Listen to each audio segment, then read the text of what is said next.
This is matching graphs and polynomials. We're going to label this model later using our academic vocabulary. So a polynomial is a smooth function and has no discontinuity. So basically what that means is that it does not have holes.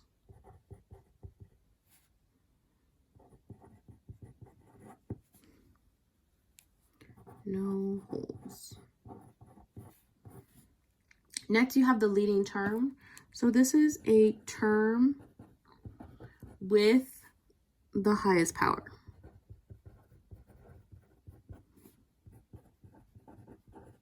So it's the highest power of x. Let's just say, we also call this the LT. Let's just say we have y equals x to the 4th minus 5x to the 5th plus 3. So that means that our LT is going to equal negative 5x to the 5th.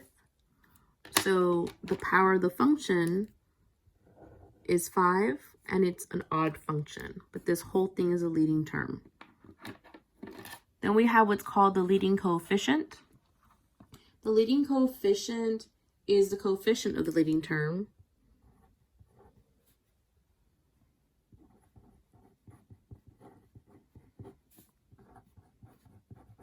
So if we use the same example, it's going to be y equals x to the 4th minus 5x to the 5th plus 3. Our LC, this is LC, LC equals, comes from this right here, negative 5x to the 5th, and we're going to call this, our LC is going to be the negative 5, which is going to be the coefficient of the leading term. Then you have the end behavior. The end behavior is going to be determined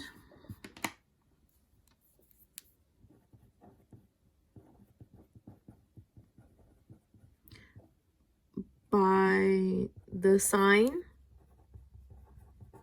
positive or negative, and power of the leading term. So it's going to show if the function is going to be increasing or decreasing without bound. That means that it's going to happen at the end. Then you have the definition for an odd function. An odd function basically says that you have a power of the leading term is an odd number. So if we use our example again, y equals x to the 4th minus 5x to the 5th plus 3, our leading term equals negative 5x to the 5th. 5, positive 5 is an odd number, so therefore I have an odd function. Then you have an even function. So you're saying that the power of the leading term is an even number. Let's write our function out. Y equals negative 5x to the 5th plus 9x to the 10th. So we're going to say that our LT equals 9x to the 10th but our power is 10. So therefore we have an even, because you're saying that positive 10 is an even number. So I have an even function. So if we talk about odd and even, basically what you need to know about odd is that it's going to have opposite direction. An even function will have the same direction for the end behavior. Okay? Then you have what's called turning points. So the turning points are a little bit different. Turning points occur when you have changes in the graph. So this is a point where the graph changes direction.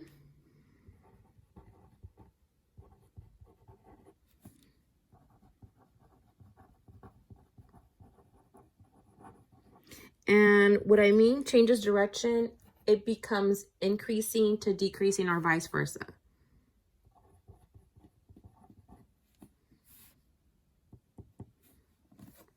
So you can have increase to decrease or vice versa.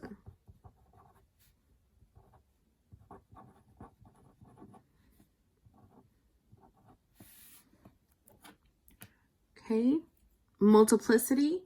Multiplicity is the power of the root. So this is the power of the 0 or the root. So in this case, y equals x minus 3 squared, x plus 5 to the first. These numbers right here show you the multiplicity. Okay.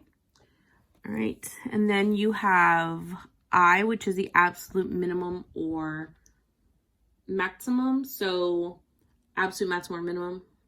So basically you're saying that this is the highest or the lowest point on a graph.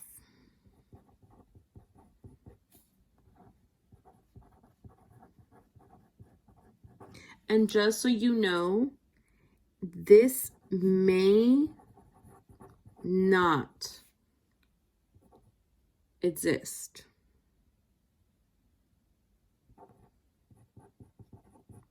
Which means that you would just have like some like soft curve. Relative maximum and relative minimum. So it's not the highest or the lowest point on the graph.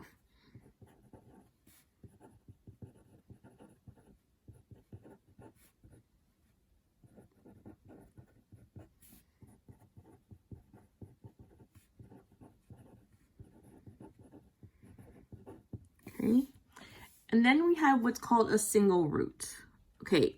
A single root is where the graph crosses the x-axis. So this is where the graph crosses the x-axis. Then you have a double root.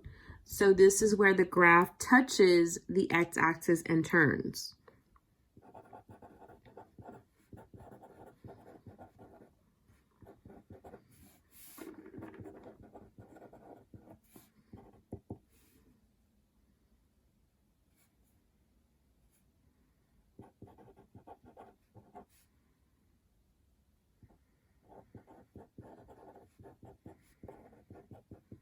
So it touches and turns on the x-axis. So basically what happens is it creates max and mins.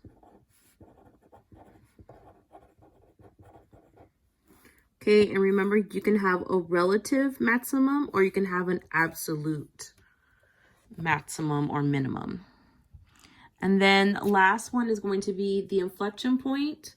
So this is going to be where a graph crosses the x-axis and the curve changes. This is otherwise known as a triple root. So it almost looks like a cubic. So it looks like a cubic function.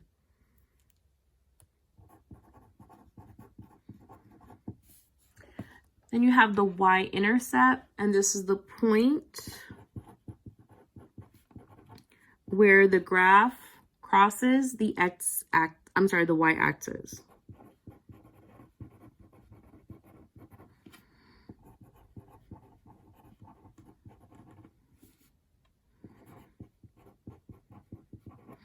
Okay, so all this information we have, now we're going to go ahead and use this information up here. And I'm going to try and give you as much as I can. So the first thing, let's just start from left to right. First thing I want to do is label my graph. So -1, -2, -3, -4. 1, 2, 3, 4. -1, -2, -3, -4. 1, 2, 3, 4. And now we're going to write all this in. Excuse me. So from the left, I have a continuous polynomial. So this is a polynomial without continuity or without discontinuity. So it's continuous. It has continuity. And right here at -3, I have a 0. So you're saying that x right here is equal to -3 and y equals 0. We can also say that this is a single root that crosses the x-axis.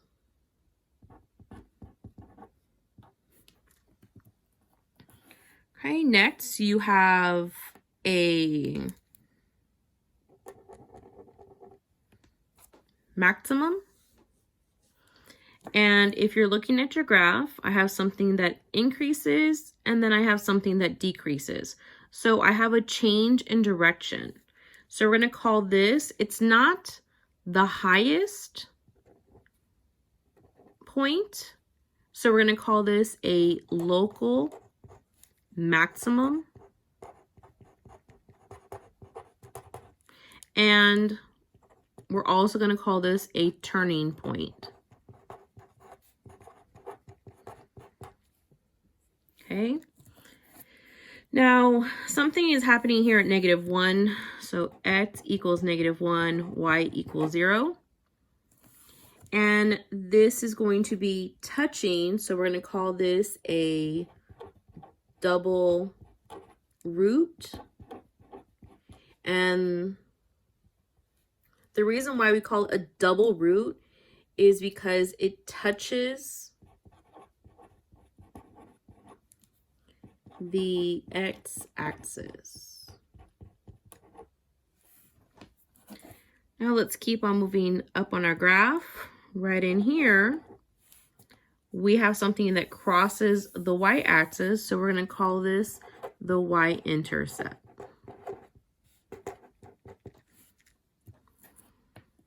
Right here, we have something that happens.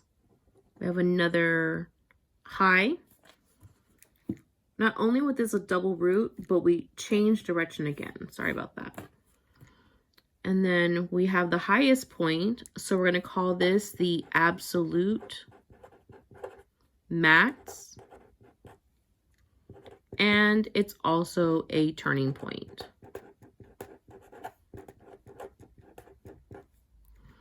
And this happens to be at, I want to say like half. So x equals 0.5. Y equals, it's above, it's right at 3. So y equals 3. Okay, and then we have a decreasing graph. Decreasing, decreasing, decreasing. We have something happen right here at where it's crossing the x-axis. So where it's crossing the x-axis, we're going to call this an inflection point. So what you need to know about an inflection point, we said that it kind of looks like a cubic function. So if you look at a cubic function, one that's positive is going to go like that, but one that's negative is going to go like that. And if we kind of finesse this a little bit, it kind of looks like a cubic function. So not only is that an inflection point, but we're also going to call it a triple root. And then finally, we have something going on at the last or the right-hand side of the graph, and we're going to just note this as our end behavior. Now, we were not able to use all of our vocabulary, but this is more than what you need to know. Okay, so I'm going to give you some examples. And we're going to call these the leading terms. Let's use a different color.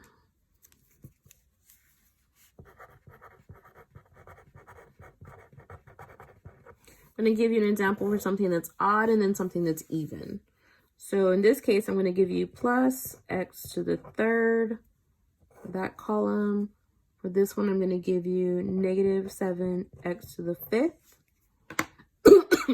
Excuse me. For the second column, I'm going to give you something positive, so plus 2x to the fourth. And I'm going to give you negative 1x to the 10th for the even degree. So let's talk about this first little column. Sign of leading coefficient. So I know the power of the leading term is 3 because it's an odd number. I know the sign is positive, so sign of leading coefficient is going to be positive. The end behavior is going to fall on the left and rise on the right. Okay, negative 7x to the fifth is my leading term. Power of leading term is going to be 5, which is odd. We can also say that the sign of the leading coefficient is going to be negative. My end behavior is going to rise on the left, fall on the right.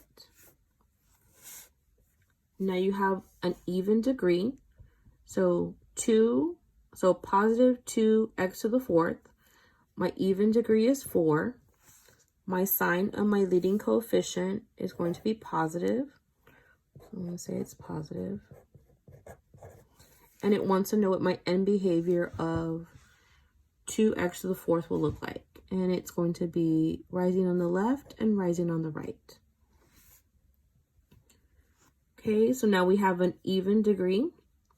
So this is our second leading coefficient. Negative 1x to the 10th. I have an even number, which is equal to 10. The sign of my leading coefficient is negative. So that means that I'm going to fall on the left and fall on the right. Okay, number of turning points. So something you need to know is that the power of the leading term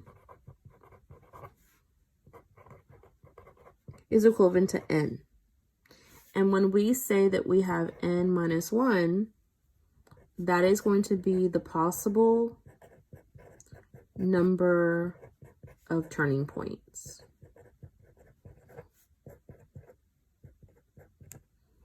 So when you're talking about the possible number of turning points, We're also saying that you're going to create an absolute or relative, I cannot spell, max or min.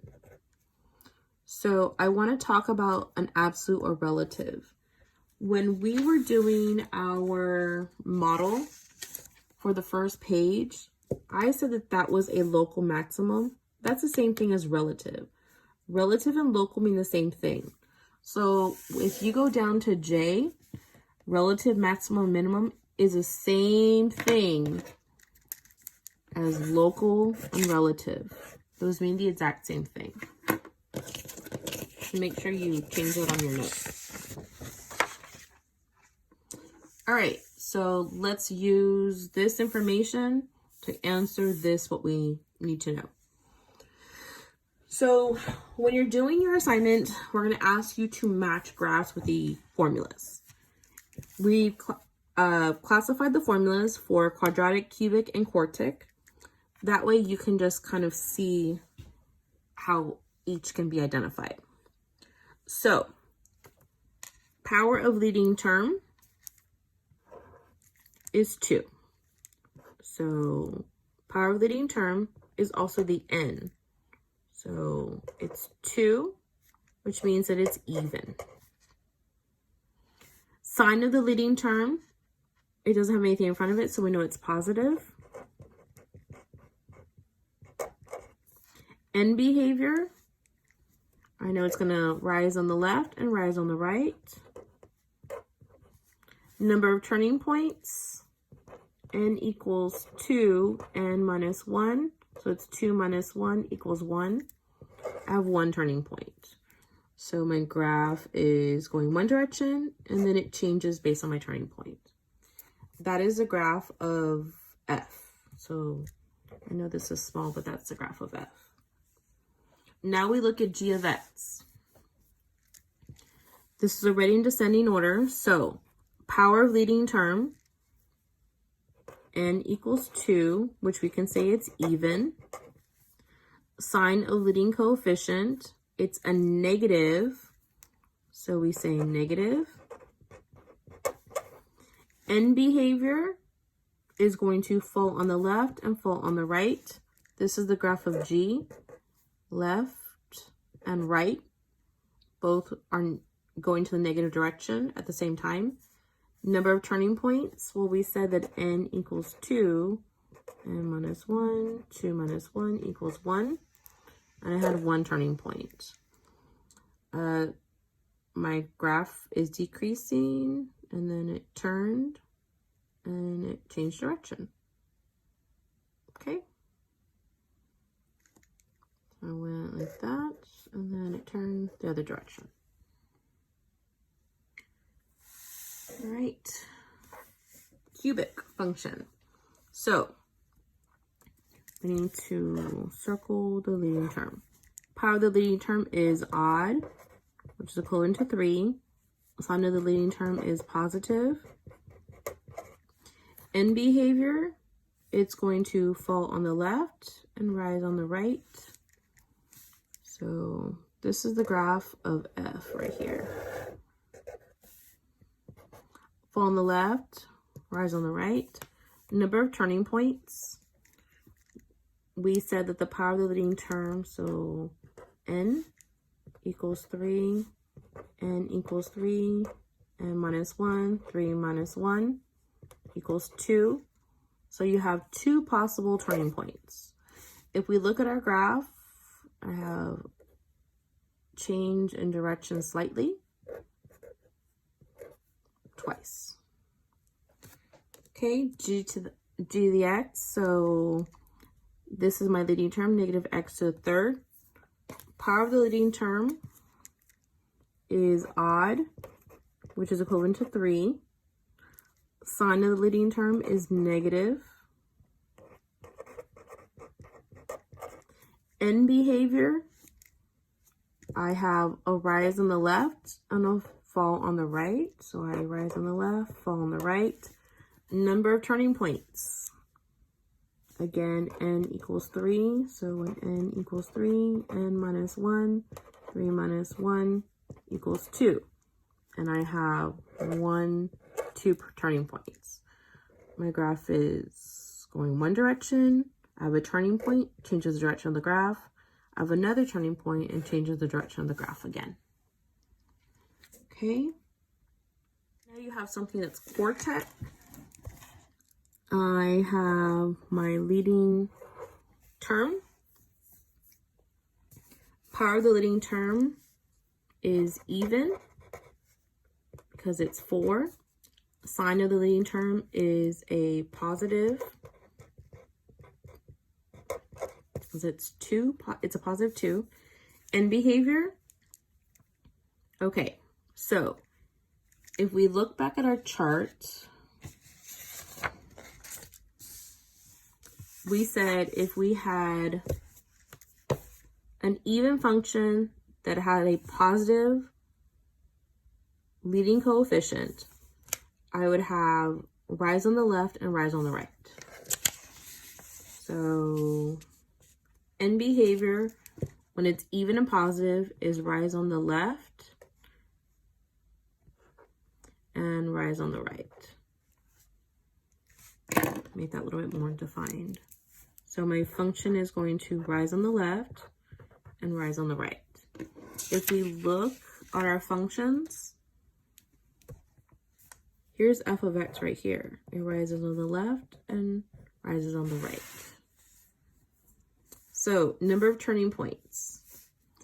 Remember that 4, or the power of the leading term, n equals 4. So we're n equals 4, n minus 1, or minus 1 equals 3. I have 3 possible turning points.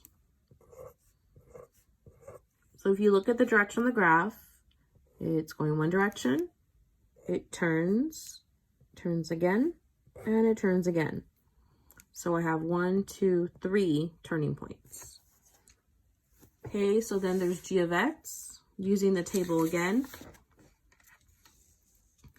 So I have my leading term is going to be even, which equals 4.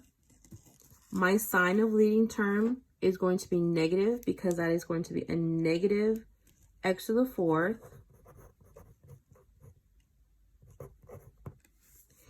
End behavior, when I have an even function that's negative, my end behavior is going to fall on the left and fall on the right. Okay, so let's look at the graph. This is the graph of G. Falls on the left, falls on the right. Number of turning points. Remember, this is the possible number of turning points. So I say n equals 4, n minus 1, 4 minus 1 equals 3. I can have 3 possible turning points. If I look at my graph, I for sure have 1. So my graph is going one direction, and then it turns to the other direction.